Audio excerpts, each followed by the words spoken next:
Catus Maximus here. Paid $7 to use at one of my favorite junk stores for this Dremel Versa. So this is a power scrub brush.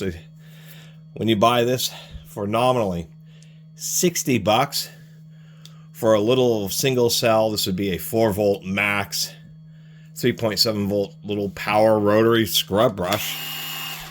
You get a few different pads. This one I picked up happened to have this kind of brush pad on it, and ostensibly they're selling it as just that, a power scrub brush.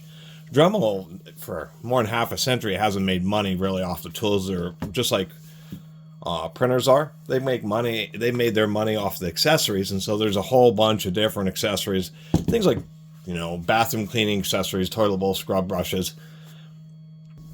And in certain situations, I could see it being handy, you know, for, I guess, more of the viewers of my channel. It's just a cheesy tool, and it's kind of like there's a bunch of these power scrub brushes around. It seems like, you know, Dremel has done some market study, and a lot of the people who would buy Dremel rotary tools, they think would buy one of these power scrub brushes. Of course, industrially, they're known as these little right angle die grinders.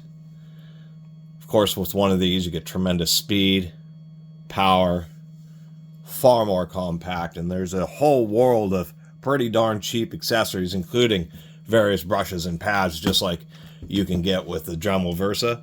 But of course, you need an air compressor or something like this. But just saying, that's what appears to be happening, is Dremel's trying to make a tool that's kind of similar to what one of these little right angle die grinders has been for decades, due to the versatility of the various accessories you can get for it. I hit stop. So this thing does have like a one-way clutch. You can on-thread and thread. I don't know if they're maybe using somewhat of a standardized thread here to where some of the industrial accessories will thread on. Charges via USB. As you can see there, that is a micro USB, which for being a modern tool, heck, just like 10 months ago, Dremel posted a cheesy video of them using one of these to scrub dishes. They were scrubbing a dish that just needed rinsing. It was hilarious, a commercial for it. But that's kind of my complaint about this is,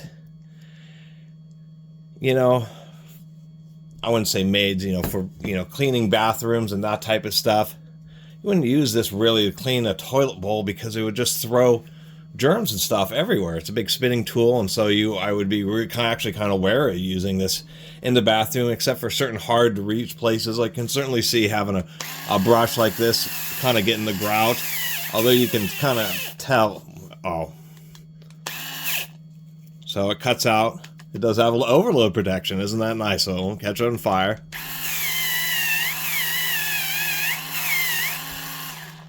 Being a one cell, a 4-volt max versus being an 8-volt max or 7.2-volt tool, is the fact that it just doesn't have very much power. So in the type of situations where you'd want extra scrubbing power, like grout in between tiles in the shower, this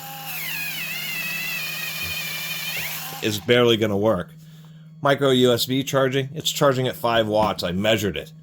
And that's like a 3-hour charge, and really trying to get into some hard to reach places, you'll end up running this battery down in no time and waiting hours for it to charge. I thought the best thing is certain things like cleaning up tools. It's a little bit easier to kind of get in with a little power brush like this. And that's the only way, or the only thing I can see really using this for. It did do a nice little job of cleaning that up. Anyway, that's my deal with this. You know, if I pull off the accessory, there may be one ball bearing there. It's just going to be a cheesy brush motor. I'll go ahead and tear this apart, and we'll take a look inside. Via 6 T10 little screws, and it comes off top and bottom. So these are always kind of fun to get out, these little T10ers. See what we got inside here. I see. So most of it's... Oh, I see. So the bottom is what comes off. I think they're making a little bit of an attempt. We can see a little seal Could actually use a drop of oil, but at least they do have a seal in there to prevent liquids and crud from getting up into the spindle.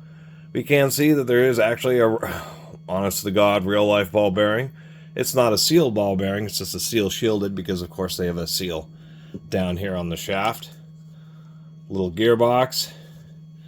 And the reason the handle has this funky shape is because they have the motor in the gearbox, and then they have an 18650 cell here as, of course, the battery. Probably 2400 milliamp hour would be my guess. It's a name brand switch, the phone, 5 amp, 14 volt rated, so it's a overrated switches, which is easy to do on a small device like this. Little charging light makes just a USB kind of icon glow. Other than that, we can see that they probably had enough space in here. They could have probably made it so they could have fit 2 batteries. This is also annoying. I should mention that you can have it plugged in and run it when it's plugged in, but it won't charge. The charging light will turn off and it'll stop charging when you're running it, rather than trying to at least take some of the watts from the plug. So annoyingly, you're not able to use this while plugged in and have it charge and give you a boost. So if the battery's really low, you can't just plug it in and go real light on it and have it like run somewhat off the charger, which is just a little bit disappointing.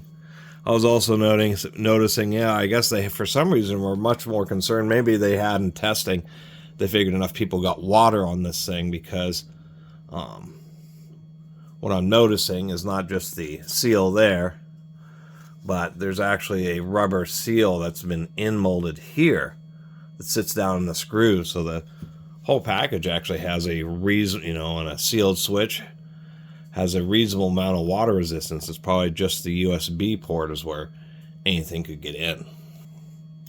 We had a couple of T9 screws holding in this little plastic kind of carriage.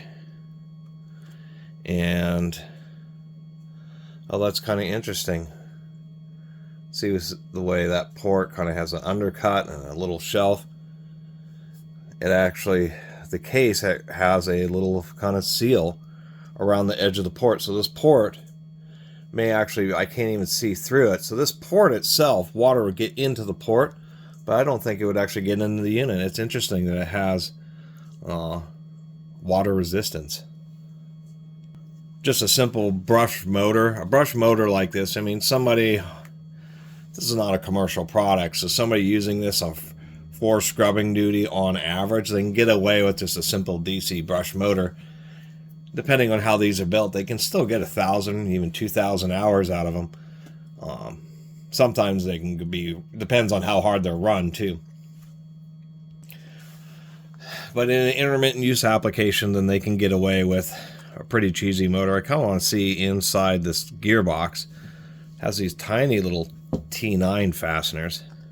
I think I'll kind of leave the power, well, maybe I'll pull it out.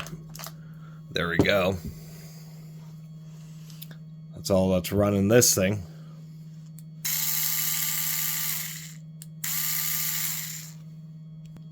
I will give them credit for using just terminals on both the battery and the motor. So ostensibly they might could sell a motor and battery, and you could replace that yourself, but I just want to see. We've got these wires hiding out here. What we have in our little gearbox. Just a simple little motor with a simple little, appears to be bronze bearings, but it's a planetary gearbox, so it doesn't need to have ball bearings. It's nice in the motor, but it's not necessary, because of course the gears are being driven right through the center evenly, so you don't have to worry about any kind of side loading.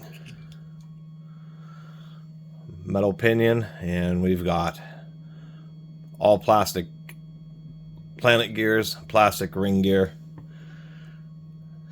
Wouldn't say it was built to last.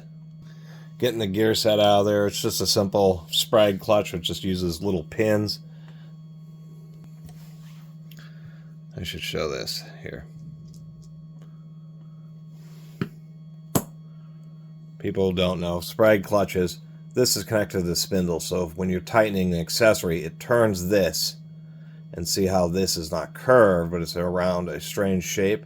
So as this turns, it starts pushing these little rollers outwards. And what they do is they end up pressing against this steel ring inside. So when you're trying to turn the spindle, they sometimes, like this one, which isn't super great, will start to slip a little bit, and then will catch, and you can torque down the accessory.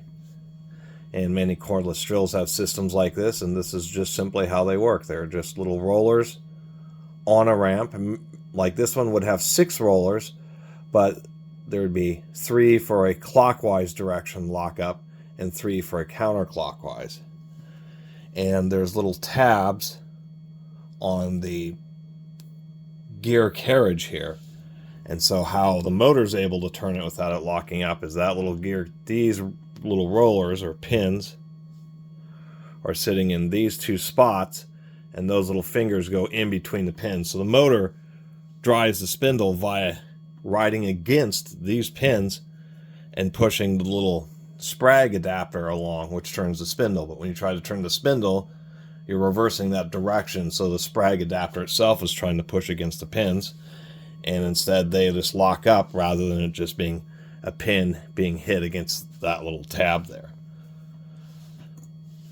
Appears to be an actual upper bearing, so dual ball bearings on the spindle. Probably the place where they could save the most amount of energy is actually using ball bearings on, because that's of course the working end of the tool. Otherwise this thing's built pretty cheaply. It's surprising they want 60 bucks for it. It's actually a lot of money for a real cheap tool.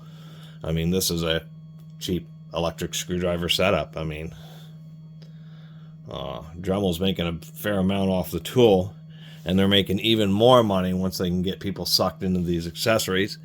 Being a name brand, you know, they're a part of the Bosch envelope now, but nonetheless, big time household name brand like Dremel, they can get these products in all the Krogers and, you know, Walmarts and Home Depots, and they can just push these out and in the market,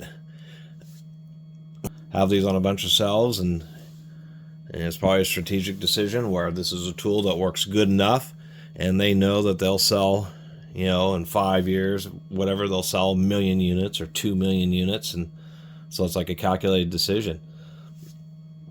And we'll see how long this product goes around, but it's just really kind of cheesy in my mind when you just use a cordless drill and get various accessories for that, rather than getting some funky, overpriced and under-torqued or underpowered electric scrub brush. Anyway, thanks for watching.